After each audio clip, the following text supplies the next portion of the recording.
participation aux initiatives locales. Donc depuis en 2012, on a participé à la Semaine palestinienne, on a participé au Forum des associations, on a monté un projet dès 2012 avec 6 jeunes de la Cité de l'Europe et l'association Sadaka. Et ces 6 jeunes, dès avril 2012, ont commencé à préparer leur voyage. Et pendant toute une année, on a travaillé sur cette question, on a fait aussi du travail d'autofinancement pour qu'ils puissent partir au mois d'octobre avec les membres de l'association Olney Palestine et des membres de l'association Échange et Solidarité, avec qui ils ont pu réaliser un chantier solidaire dans la ville d'Al-Ram, dans une école, un chantier de remise en peinture. Françoise pour en dire quelques mots, puisqu'elle faisait partie, et puis aussi Viviane et Daniel. Voilà, donc je disais, participation à des initiatives locales, et évidemment, à chaque fois qu'on peut montrer à la population olnésienne l'activité de l'association, on le fait. Mais on a aussi été sollicité par des travailleurs d'autres départements ou d'autres villes, et notamment le Conseil général du 94, qui est présent en masse ce soir. Voilà. Et donc, cette année, nous sommes allés 3 fois dans différents lieux, des restaurants je vais dire municipaux, des restaurants du personnel, départementaux, pour présenter les produits et les activités de l'association. Et comme notre association est ouverte à tout le monde, eh bien, une bonne dizaine d'agents du département ont décidé de rejoindre l'association. Et je les en félicite et je suis très content qu'ils soient là ce soir. Enfin, nous sommes très contents qu'ils soient là ce soir. Voilà. Alors, nous avons aussi, donc en 2012, je vous en parlais tout à l'heure, fait un séjour délégation pendant 10 jours en Palestine. Pour nous, c'était l'opportunité de mettre en œuvre les projets que nous souhaitions voir le jour, aller à la rencontre d'associations partenaires, continuer à avoir cette coopération particulière avec la ville d'Al-Ram. Il s'agit notamment, je le disais tout à l'heure, de la remise en état d'une école, mais aussi de l'accompagnement à la remise en état et à l'achat de matériel pour une nurserie. De pouvoir finaliser avec une association de cette ville qui s'appelle Sunflower, qui est une association palestinienne qui milite pour les droits humains et environnementaux, de pouvoir finaliser le projet théâtre, et puis aussi d'aller vers le tournage d'un film. Il n'est pas là, Xavier? Non, il n'est pas encore arrivé. Il est excusé. Xavier venu. Voilà, donc on a emmené lors de notre séjour un réalisateur pour tourner un film sur la thématique de la terre, de son appropriation à son non, pas expropriation, c'est pas ça. Spoliation, voilà. Et donc, c'était une carte blanche à un réalisateur. L'association a souhaité qu'il puisse partir en Palestine et pouvoir faire son film. Donc, ça sera une série d'interviews sur cette question-là, avec des jeunes notamment qu'on a rencontrés lors de notre séjour. Et ce film sera présenté en février ou en mars lors de la restitution de notre voyage. Voilà, donc ça ce sont et puis aussi développer l'économie sociale et solidaire avec les Palestiniens, et notamment avec l'association Sunflower. Ce sont les sacs que vous voyez là-bas, les sacs en jean, pour lesquels les femmes de l'association Sunflower rajoutent de la broderie, et en fin de compte c'est une action à la fois économique, ça leur permet d'avoir de l'argent, de pouvoir vivre, de s'occuper, parce que dans un pays en guerre, on peut dire ça, c'est difficile de trouver de l'activité. Et en même temps, c'est un acte de préservation de l'environnement, puisque un des buts de cette confection est d'éliminer les sacs plastiques que beaucoup de Palestiniens utilisent. Et c'est aussi une problématique particulière que la préservation de l'environnement, même quand on est dans un pays occupé. Alors, je disais tout à l'heure que je tenais à vous le dire parce que ça fait partie de l'actualité de l'association. Olney Palestine Solidarité a bénéficié d'une subvention de la ville d'Aulnay-sous-Bois pour pouvoir supporter 3 projets particuliers, donc d'intérêt local, comme je l'ai expliqué tout à l'heure, à la fois là-bas, mais aussi qui a des intérêts à Aulnay-sous-Bois, puisque les 6 jeunes que nous avons emmenés ont fait un travail sur toute l'année, et ce travail va continuer dans leur quartier. Et voilà, je voulais vous le dire pour que tout le monde soit au courant. Cette subvention a fait l'objet d'un recours au tribunal administratif par un Nolésien, c'est son droit. Hein. Au motif, la subvention n'était pas pour un intérêt local, que l'association défendait des positions politiques, et puis voilà. Donc évidemment, ce monsieur qui a fait ce recours n'avait pas tous les éléments, notamment il ne savait pas que c'était pour financer 3 projets particuliers et bien spécifiques, et donc l'association devra répondre dans un mémoire et argumenter pour pouvoir défendre le bien fondé de la subvention qu'elle a reçue. Voilà. Évidemment, il y a 2 raisons d'interpréter cette action en justice. La première, c'est la méconnaissance de l'activité de l'association.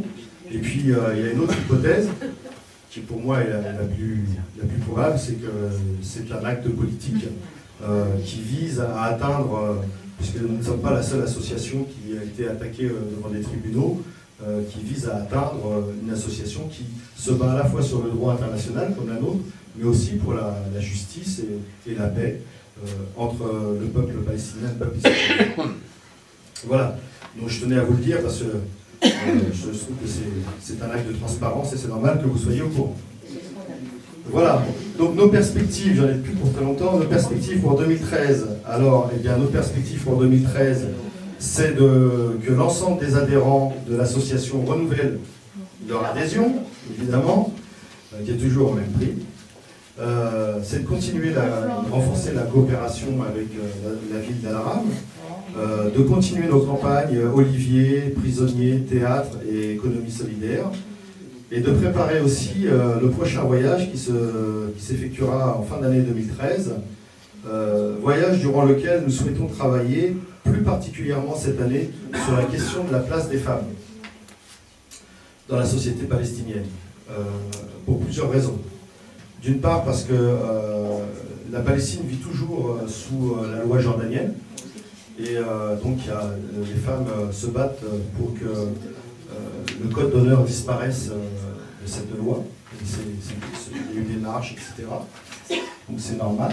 D'autre part, ce sont les femmes qui sont les plus touchées par l'occupation, parce que à travers leur vie de tous les jours, leurs enfants qui sont parfois, comme je disais tout à l'heure, entre guillemets, kidnappés par l'armée israélienne, leurs frères, leur père, leur mari qui est emprisonné. Et puis c'est elles qui subissent le plus la dégradation de l'économie, puisque alors qu'auparavant elles avaient un travail, par exemple si on prend la ville d'Al-Haram, les femmes avaient réussi à avoir un travail et elles pouvaient déposer leurs enfants à la nurserie qu'on a visitée. Du fait de la deuxième intifada et de la création de la construction du mur qui coupe la ville d'Al-Haram en deux et qui les empêche d'aller sur Jérusalem trouver du travail, eh bien ces femmes se retrouvent maintenant au foyer à ne plus avoir d'activité. Donc la place des femmes dans l'économie, aussi la place des femmes dans la politique, dans l'activité, dans la société palestinienne, mais quelle place aussi elles prennent dans la construction de leur pays et donc leur activité politique. Donc il me semble que c'est peut être une thématique intéressante, d'autant plus que si vous avez suivi l'actualité, c'était juste après la reconnaissance du statut de membre d'observateur de la Palestine à l'ONU, il y a eu une intrusion de l'armée israélienne à Ramallah, dans les locaux d'une association qui s'appelle Adami, qui défend les prisonniers politiques, prisonniers qui soient d'ailleurs emprisonnés en Israël ou en Palestine. Et dans ces mêmes locaux, il y avait une association de femmes qu'on avait rencontrées et dont les locaux ont été saccagés. Donc il me semble que le prochain voyage peut être aussi l'occasion de tisser des liens avec cette association qui rayonne sur l'ensemble du territoire palestinien. Alors, je l'ai dit tout à l'heure, évidemment, que nos activités ne peuvent être déconnectées de l'actualité palestinienne. En 2012, tout le monde a en mémoire la guerre qui a frappé Gaza, avec son lot de désastres humains. C'était quand même la deuxième fois en 3 ans. Nous sommes aussi partenaires avec une association qui intervient directement dans tout le territoire de Cisjordanie, mais aussi en Palestine, notamment sur la question du handicap et de l'appareillage des personnes blessées. Et pour information, elle n'est pas là parce qu'elle habite loin d'ici, mais une de nos adhérentes est restée 1 mois et demi avec cette association pour apporter une aide directe aux Palestiniens, c'est Maryse. Si vous allez sur le blog, vous avez pu suivre son parcours. Et en tant qu'infirmière, elle a apporté de l'aide pour de la formation et de l'apprentissage de soins pour les personnes notamment qui restent alitées, et c'était à côté de Naplouse. Deuxième point négatif, c'est aussi la poursuite des colonies.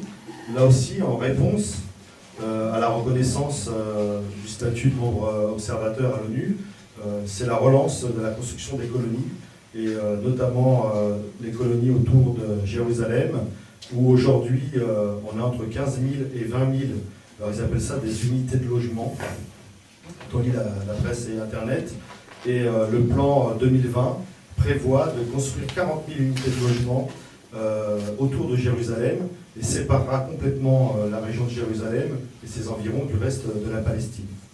Mais on a aussi des points positifs en 2012, c'est la reconnaissance comme membre observateur de la Palestine à l'ONU, et puis on peut dire une certaine unification des forces politiques palestiniennes qui ont permis justement de pouvoir parler d'une seule voix, même si rien n'est simple.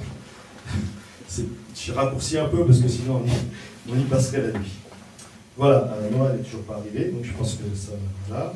Il y a libération de notre ami. Et puis en 2012, et nous l'avons effectivement, ça a été une longue bataille, la libération du franco-palestinien Salah Hamouri, que nous avons rencontré lors de notre séjour là-bas, et puis qui m'a fait l'honneur de partager un repas le jour de mon anniversaire avec les membres de l'association, et qui a rencontré les jeunes de la Cité de l'Europe. Il y a eu un bon échange, ça a été une expérience quand même assez riche pour eux, parce que rencontrer un jeune homme, parce qu'il a 25 ans je crois maintenant, il en paraît beaucoup plus, parce que quand on a passé 7 ans en prison, ça marque, et rencontrer un jeune Français, parce qu'il est français, il est de mère française, de père palestinien,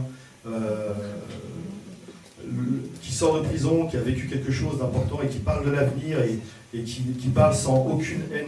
On le dit jamais assez, mais les Palestiniens, quand ils parlent avec nous, il n'y a jamais de haine vis-à-vis du peuple israélien. Ils ont de la colère contre l'armée, ils ont de la colère contre le gouvernement, ils se battent, ils résistent de façon pacifique, c'est leur façon de résister, mais il n'y a pas de haine. Il n'y a jamais d'antisémitisme et jamais de haine. Et ce jeune homme qui est quand même passé 7 ans en prison, alors qu'il était innocent, il sort de prison et il a un discours à des jeunes Aulnésiens des cités populaires qui peuvent vivre un vécu différent, en disant voilà, non, moi j'ai pas la haine, mais par contre je me bats pour la libération de mon pays, je me bats pour les droits, etc. Et c'était un échange qui, je pense, les marquera et les aura marqués durant leur séjour. Voilà, je suis été un petit peu long, je vous remercie. La restitution sera lieu au mois de mars, normalement. Si vous voulez qu'on ait un petit échange avant de boire un coup, ou alors on parle comme ça, et puis si jamais Noah arrive entre-temps, on reprendra un petit moment de discussion, à moins qu'il y ait des questions tout de suite, rapidement, et sinon on ouvre le buffet, et Françoise, tu pourras dire un petit mot peut-être ?